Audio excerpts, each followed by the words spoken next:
We're at Tice, or I should say Surfaces. How do you like the name Tice anyway? I don't like it. Tice? Well, that's right. What does that stand for again? The International Surfaces Event. Well, it is more international than ever, I think. It is, but it's still Surfaces. It's still Surfaces. I'm with Dev O'Reilly. This is day number 1. We're, what, two hours into the show. What's your take on the show so far, Dan? I'm surprised that there's a big crowd here. I think the floor being on one level is a real good thing. It seems huge. Judging from my feet, the way my feet feel walking the place is there's a lot of square footage here. And now that they've used the area back here where Mohawk had its private rooms as all part of the floor, and it looks like they've expanded up another bay in that direction, whatever compass direction that is. So it doesn't appear to you as though there's less square footage than last year? It appears to me there's more square footage and more in machinery people, a lot more different variety of people with bigger booths, and it seems larger. One of the things, as everybody's aware, there's 2 other shows going on here as we speak, the Kitchen and Bath Show and the Builder Show. I'm wondering what the dynamics are. Does that draw net more people into this building, or does it take net people away, would you say? I would think that it adds to the show. Those are coordinating industries that help are all fashion industries, which this is. But you know, you didn't mention also going on this week is the AVN show, the Adult Video Network people. My cab driver told me that was. You want to spend any time over there? No, I wasn't invited, but he told me They that recruited you or something. What? Maybe they recruited you or something. Oh, right. No, I would be cut. Anyway, you're in the software business. Yes. And how has that been through 2015? Has that been, have more retailers decided to make the move this year than in past years?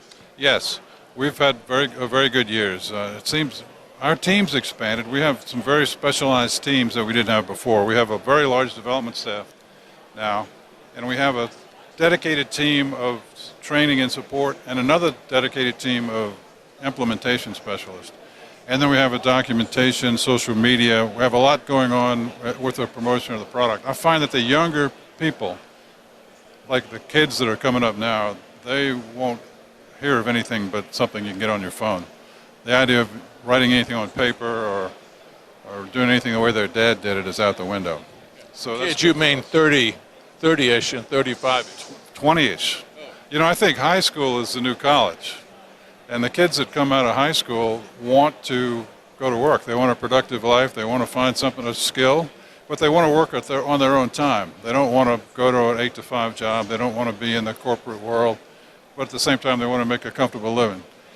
I think the WFCA, with their installation school certification that they've purchased and they're involved with, is a great step for this industry.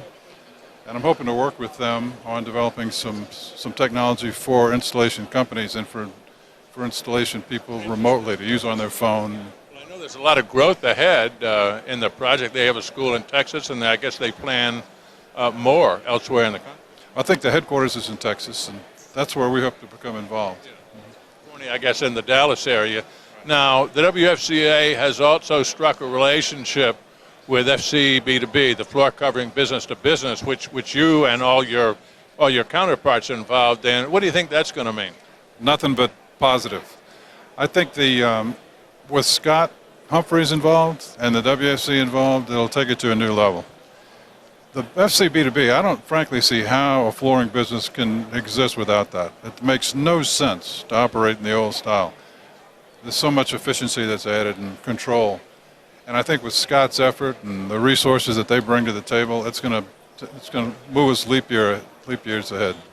Now, one of the things, I probably asked you this question before, I asked Scott this question, and anybody that'll stand still long enough when we're talking about FCB2B, it would seem like the manufacturers could instantly cause critical mass in the retail arena by saying, okay, on June 5th, we will be giving a discount for anybody placing orders and communicating with us on FCB2B.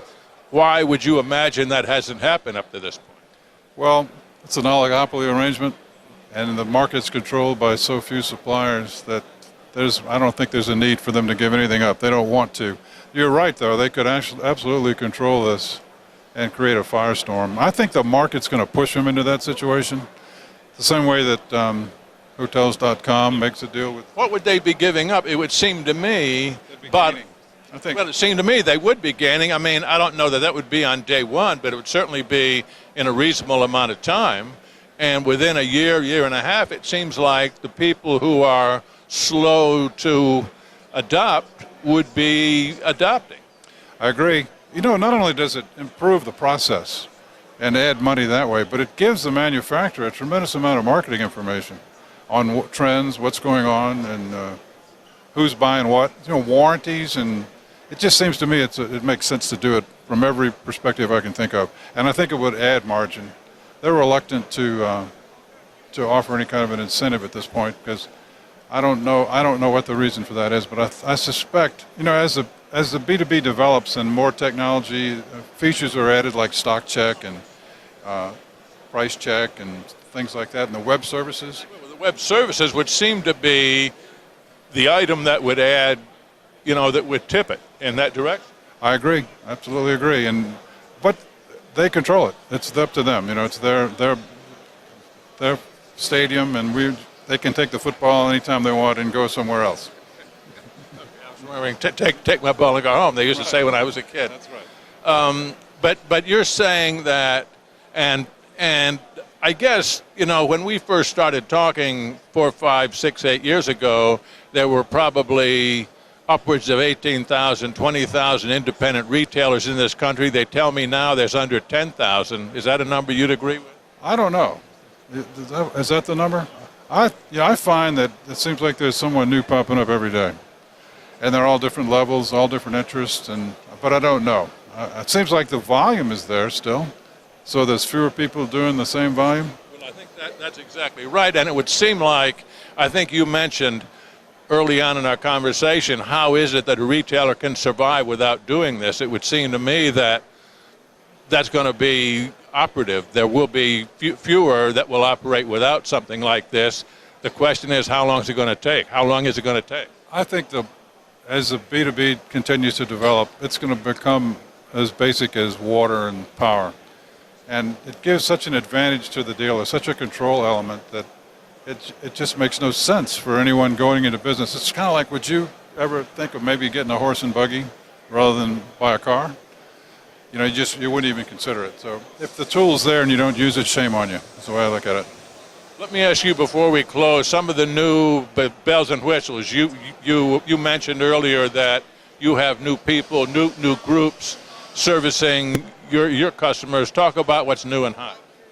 In our group, well, we have a tremendous pool of developers. We've had more developers than we've ever had, and they're all specialized in web-based technologies and web services and what Rollmaster does and developing that, continuing with that product. So we spend a lot of time listening, developing tools, and trying to address issues, and then a great deal more time becoming their partner. We want to be their flooring software partner, because I think that's what it takes to get this implemented. It can be a big change, and you need someone to help you all the way through. So we have specialists that do that. We don't just sell it.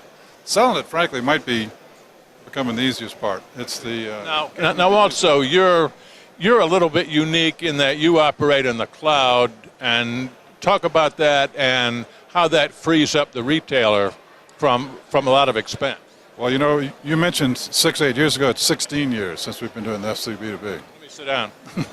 I know it's forever. Well, back in those days, we were installing servers and networks, and if they had multiple locations, there was wide area communication equipment, and there was a lot of configuration, a lot of third-party technology involved.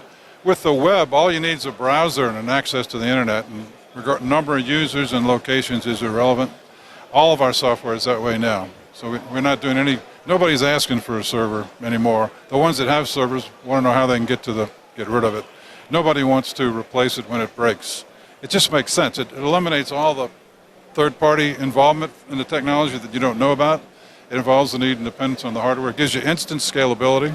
Let's say you have one store and you're doing $5 million and you want to have another store.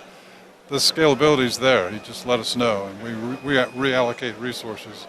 And there's no reason for the dealer to invest in hardware that's immediately obsolete. and technology that's going away. Deb, always great seeing you and talking with you. And good luck at this show. Thanks very much. Yes, sir. Great to see you. We've been talking with Deb O'Reilly. He is the CEO of Rollmaster. We're at Surfaces, and this is Talk Floor TV.